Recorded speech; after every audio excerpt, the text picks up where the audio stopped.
OBC সার্টিফিকেটের ইস্যুটা নিয়ে তোমাদের এর আগেও আমি অনেক ভিডিও বানিয়েছি, তোমরা দেখেছো। অনেকে কিন্তু সাপোর্ট করেছো, কমেন্ট করেছো, জানতে চেয়েছো যে আমাদেরটা বাতিল হলো কি না। অনেকে জানতে চেয়েছো যে এর পরবর্তীতে কী হবে কি না হবে। তো আজকের ভিডিওটা আশা করি থাম্বনেল থেকে বুঝেছো যে কোন সম্পর্কে। রাজ্য সরকারের সমস্ত পরীক্ষা কিন্তু বাতিল করে দেওয়া হয়েছে।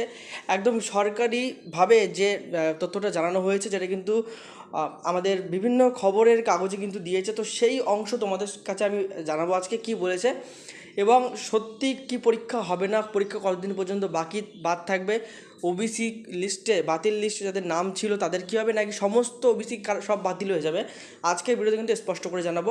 তো hello friends, welcome to YouTube channel finance study. আমাদের চ্যানেলে প্রত্যেককে স্বাগত। চ্যানেলে নতুন হলে অবশ্যই সাবস্ক্রাইব করে দাও, কারণ আমাদের চ্যানেলে চাকরি রিলেটেড ইনফরমেশান ভিডিও, তাছাড়াও চাকরি রিলেটেড প্রস্তুতি ক্লাস, প্রিপারেশন ক্লাস তোমরা কিন্তু পেয়ে থাকবে, এবং ভিডিওটা কিন্তু লাইক করে দেবে। তো দেখো, একদম খবরের কাগজে যে অফিসিয়াল ওয়েবসাইটগুলো হয় সেখানে কী দিয়েছে আমি তোমাদেরকে একটু দেখাচ্ছি। ডাব্লিউবিসিএস পরীক্ষা ওবিসি রায়ে আটকে রয়েছে। ডাব্লিউবিসিএস তোমরা জানো, রাজ্য সরকারের একটা কিন্তু সবথেকে গুরুত্বপূর্ণ এবং বড় পরীক্ষা বলতে পারো। তো সেই পরীক্ষা, সেই বড় এত নামি দামি বা এত হাইফাই লেভেলের পরীক্ষা, সেটা কিন্তু ওবিসি রায়ে আটকে আছে। তাহলে নিচের পরীক্ষাগুলোর কী অবস্থা হবে, কি বলেছে দেখে নেই আমরা। সদ্য সমাপ্ত লোকসভার ভোট প্রচারে অন্যান্য অনগ্রসর শ্রেণী, মানে আদার্স ব্যাকওয়ার্ড যে ক্লাসেস বলা হয় বা ওবিসি, শংসাপত্র সংক্রান্ত কলকাতা হাইকোর্টের রায় মানেন না বলে ঘোষণা করেছিলেন তৃণমূল নেত্রী মমতা বন্দ্যোপাধ্যায়, মানে আমাদের মুখ্যমন্ত্রী। এবার সেই রায়ের কারণে আপাতত ডাব্লিউবিসিএস সহ অন্যান্য চাকরির নতুন প্রক্রিয়া থামিয়ে রাখার সিদ্ধান্ত নিল রাজ্য সরকার। মানে এই মুহূর্তে দাঁড়িয়ে কোনো রকম চাকরির নোটিফিকেশান বা কোনো রকম চাকরি রিলেটেড নতুন নিয়োগ কিন্তু হবে না, স্পষ্ট কিন্তু এখানে জানিয়ে দিয়েছে। হাইকোর্টের রায়ের ওই বিরুদ্ধে সুপ্রিম কোর্টে আবেদন করতে চলেছে নবান্ন। নবান্ন কী করতে চলেছে, হাইকোর্টের রায়ের বিরুদ্ধে সুপ্রিম কোর্টে কিন্তু একটা আবেদন পাঠাচ্ছে বা আবেদন করতে জানাচ্ছে যে না, এই ছেলে মেয়েগুলোর যে বাতিল করা হয়েছে সেটা কিন্তু আমরা মেনে নিচ্ছি না, বাতিল করা উচিত না। ঠিক আছে, তাহলে কিন্তু তোমাদের অনেকেরই হেল্প হবে। যাদের বাতিল লিস্টে নাম এসেছিলো তারা কিন্তু প্রত্যেকে বেঁচে যাবে, যদি এই রায়ে যদি না মেনে মুখ্যমন্ত্রী যে আবেদনটা করেছেন সেখানে যদি তিনি সাকসেসফুল হন, তাহলে কিন্তু অনেকের কিন্তু হেল্প হবে। ঠিক আছে, ততদিন পর্যন্ত পরীক্ষা কিন্তু বন্ধ থাকছে। প্রশাসনিক সূত্রের দাবি, প্রাথমিকভাবে তদন্ত স্থগিতাদেশ পাওয়ার চেষ্টা হবে। ঠিক আছে, মানে আপাতত যে তোমাদের যেটা জানাবে বা কোনো রায় কিন্তু এখনও দেওয়া হয়নি, সেটা কিন্তু এখনও পর্যন্ত কিন্তু চুপচাপ আছে। তারপরে বাকি প্রক্রিয়া নিয়ে সিদ্ধান্ত নেবে নবান্ন। এর পরবর্তী কী প্রক্রিয়া হবে সেটা নিয়ে কিন্তু এই যে রায় পাওয়ার পরেই কিন্তু নবান্ন সিদ্ধান্ত নেবে। প্রশাসনিক বিশেষজ্ঞদের মধ্যে হাইকোর্টের রায় নতুন চাকরির বিজ্ঞাপন থেকে প্রক্রিয়া সব বন্ধ হয়ে থাকছে।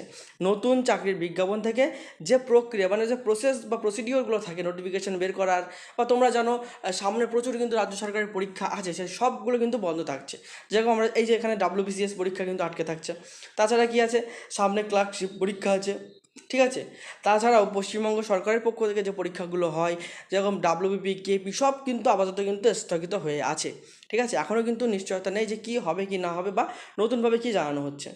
নবান্ন সূত্রের বক্তব্য, সুপ্রিম কোর্টে এখন গ্রীষ্মকালীন ছুটি চলছে, যেহেতু কলকাতা হাইকোর্টের রায়ের কারণে এখনই কাউকে চাকরি হারাতে হচ্ছে না, তাই আদালতের কাজ পুরোপুরি শুরু হলে রাজ্যের আবেদন জমা পড়বে। মানে এখানে কিন্তু বলা হয়েছে যে না, এখান থেকে তো কারো চাকরি হারানোর কোনো ব্যাপার নেই, বা যারা চাকরি পেয়েছে ওবিসি বলে বাদ চলে যাবে সেরকম তো কোনো ব্যাপার নেই। যেহেতু গরমের ছুটি চলছে, গ্রীষ্মকালীন ছুটি চলছে, সেই জন্য কলকাতা হাইকোর্টের রায়ের কারণে এখনও কাউকে চাকরি হারাতে হচ্ছে না, তাই আদালতের কাজ পুরোপুরি শুরু হলেই রাজ্যের আবেদন জমা তখন গিয়ে পড়বে। আবেদন অলরেডি জমা করেছে, কিন্তু সেই জমাটা কখন পড়বে, যখন গরমের ছুটিটা শেষ হয়ে কোর্টের কাজ সম্পূর্ণরূপে শুরু হবে। প্রশাসনিক সূত্রের খবর, পাবলিক সার্ভিস কমিশন মানে পিএসসি, যারা তোমার এই ডাব্লিউবিসিএস পরীক্ষা বা পিএসসির আন্ডারে, যেরকম কিছুদিন আগে দুর্নীতিগ্রস্ত ফুড এসআই হলো, তাছাড়া ক্লার্কশিপ হয়, মিসলেনিয়াস হয়, তো এই যে পরীক্ষাগুলো, পিএসসি যে পরীক্ষা, ওই রায় হওয়ার আগে থেকে নিয়োগ প্রক্রিয়া চালাচ্ছিল। হ্যাঁ, পিএসসি তো অনেক দিন থেকে নিয়োগ প্রক্রিয়া চালাচ্ছিল, তোমরা জানো। মাঝে ফুড এসআইটা নিয়ে পরীক্ষাটা নিল, যদিও সেটা দুর্নীতিতে ফেসে গেছে, তোমরা সবাই জানো। ক্লার্কশিপের যেরকম তোমার কিন্তু মানে ফর্ম ফিল আপ সব হয়ে গেছে, অলরেডি পরীক্ষা নিয়ে প্রস্তুতি শুরু হয়ে যাচ্ছে। তোমাদের কিছুদিন আগেই পঞ্চায়েতের কিন্তু একটা নোটিফিকেশান এসেছিলো, সেটাও হয়তো পিএসসি কন্ট্রোল করবে। মানে পিএসসি নিজে না করলেও পিএসসির একটা, বা সেটা তো একটা রাজ্য সরকারের পরীক্ষা না, আইসিডিএস পরীক্ষাগুলো, এগুলো তো সব রাজ্য সরকারের পরীক্ষা, টেট যেরকম আছে। তো সেইগুলো নিয়ে কিন্তু আপাতত কী বলা হয়েছে, যে এই প্রক্রিয়া নিয়োগ প্রক্রিয়া কিন্তু চালাচ্ছিল, মানে হ্যাঁ প্রসেসগুলো চলছিল, তাতে কোনো ক্ষেত্রে পরীক্ষা নেওয়া হয়ে গিয়েছে, কিছু কিছু ক্ষেত্রে পরীক্ষা নেওয়া হয়ে গিয়েছে বা যোগ্যদের ডাকা হয়েছে ইন্টারভিউয়ে। আদালতের রায়ের কারণে এই প্রক্রিয়া প্রাপ্ত হবে না বলে দাবি করছে পিএসসি। পিএসসি বলছে যেসব নিয়োগগুলো চলছে বা নিয়োগ যেগুলো হয়ে গেছে, ইন্টারভিউ বাকি আছে বা ইন্টারভিউ হবে, সেগুলিতে কোনো রকম ইফেক্ট পড়বে না। তারা কিন্তু ইন্টারভিউ চলবে বা যে নিয়োগ প্রক্রিয়াগুলো অলরেডি শুরু হয়ে গেছে সেইগুলোতে কিন্তু কোনো রকম ইফেক্ট পড়বে না। কিন্তু সুপ্রিম কোর্টের থেকে স্থগিতাদেশ না পাওয়া পর্যন্ত ডাব্লিউবিসিএস এর মেইনসের আয়োজন আপাতত হচ্ছে না। এক বিশেষজ্ঞের বক্তব্য, প্রাথমিক পরীক্ষায় প্রার্থীদের স্ক্রিনিং হয়, তারাই বসেন মেইনসে, কিন্তু সেটা করা যাবে কি না আইনি পরামর্শ গ্রহণের পরেই বোঝা যাবে। মানে হাইকোর্ট কী রায় দিচ্ছে, ওই যে ওবিসিদের কোন ওবিসিদের নেবে কোন ওবিসিদের নেবে না। এবার দেখো, যদি এমন হয় যে ধরো প্রিলি এক্সামটা হয়েছে, প্রিলির পরে মেন্স হয়, প্রিলিতে কোয়ালিফাইয়ের ক্ষেত্রেও তোমরা জানো যে একটা কাস্টগত বা জাতিগত একটা ছাড় থাকে, যে না তুমি যদি ওবিসি হও তুমি এত পার্সেন্ট নাম্বার ছাড় পাবে, ঠিক আছে? তো ছাড় পেলে তবে গিয়ে তুমি তোমার কোয়ালিফাই নাম্বারটা জাস্টিফাই হবে এবং তুমি মেন্সে বসতে পারবে। যদি ওই রায় মানে যে নির্দেশ দিয়েছে সেই নির্দেশ মানে, তাহলে অনেকেই বাদ চলে যাবে, যাদের ওই বাতিল লিস্টে নাম আছে তবুও তারা প্রিলিতে কোয়ালিফাই করেছে, তাদের নাম বাদ চলে যাবে। এবং যেহেতু মুখ্যমন্ত্রী আপিল করেছে যে না ওদেরকে বাদ দেওয়া যাবে না বা ওই নিয়ম আমি মানছি না, সেক্ষেত্রে যদি তাদেরকে আবার বাদ না দেওয়া হয়, যদি না তাদেরকে পুনরুদ্ধার করা যায় বা নতুন কোনো নোটিফিকেশান আসে যায় যে না এবার থেকে যারা ওবিসি করবে তারা হবে না, কিন্তু যতদিন যা হয়ে গেছে তাদের কোনো ব্যাপার নেই, বা প্রিলি পরীক্ষায় যেটা যারা যারা কোয়ালিফাই করে গেছে তাদেরকে নিতে হবে, এরকম যদি কোনো রকম কিন্তু নোটিফিকেশান আসে বা যদি রায় জানাই কোর্ট, তাহলে কিন্তু সেই হিসাবেই কিন্তু ডাব্লিউবিসিএস পরীক্ষার মতো বড় পরীক্ষায় কিন্তু সিদ্ধান্ত নেওয়া হবে। এবং ওই ডাব্লিউবিসিএসকে অনুসরণ করেই কিন্তু রাজ্যের অন্যান্য বাকি সব পরীক্ষাগুলো কিন্তু নিয়োগ করা হবে। তোমাদের মনে প্রশ্ন হতে পারে যে আমি ওবিসি এ বা আমি ওবিসি বি, তাহলে কি আমি কোনো পরীক্ষায় বসতে পারবো না? দেখো সেই কথা কিন্তু এখানে উঠিনি, এখানে কিন্তু বলা হয়েছে তোমরা পরীক্ষায় বসতে পারবে, কিন্তু পরীক্ষাটাই তো হচ্ছে না, নিয়োগ প্রক্রিয়া কিন্তু রাজ্য সরকারের পক্ষ থেকে সব কিন্তু বন্ধ করে রাখা হয়েছে। এবার হ্যাঁ সেন্ট্রালের পরীক্ষাগুলো কিন্তু তোমরা বসতে পারবে, সেন্ট্রালের যে পরীক্ষাগুলো চলছে সেগুলোতে বসতে পারবে, কিন্তু রাজ্য সরকারের পরীক্ষাগুলো কিন্তু স্থগিতাদেশ দিয়ে দিয়েছে ডাব্লিউবিসিএস মতো বড় পরীক্ষা যেখানে কিন্তু আটকে দেওয়া হয়েছে। এবার তোমাদের মনে প্রশ্ন হতে পারে আমার বাতিল লিস্টে নাম ছিল, তাহলে আমার কী হবে? আপাতত তোমার কিছুই করার নেই, তুমি তোমাদের হয়ে মুখ্যমন্ত্রী যেহেতু আপিল করেছে, দেখো তোমাদের আপিলটা কতটা গ্রাহ্য হয় বা না হয়, তোমাদের জন্য কোনো নতুন পদক্ষেপ নেওয়া হয় কি না হয়, বা যদিও পদক্ষেপ না নেয় তাহলে তোমাদের কী হবে সেটা কিন্তু অবশ্যই আমাদের নেক্সট রায় পর্যন্ত কিন্তু অপেক্ষা করতে হবে। তো এই ছিল মূল কথা। পরীক্ষা আপাতত হচ্ছেই না যে তুমি দিতে পারবে, ঠিক আছে? যেগুলো হয়ে আছে ফর্ম ফিল আপ করে আছো, অসুবিধা নেই।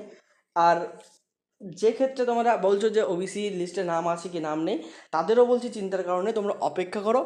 এবং যারা জানো না যে তোমার আদৌ লিস্টে নাম আছে কি না, আমার কাছে এখনও অনেকে মেসেজ করছে যে দাদা আমার নামটা আছে কি না একটু দেখে দাও তো।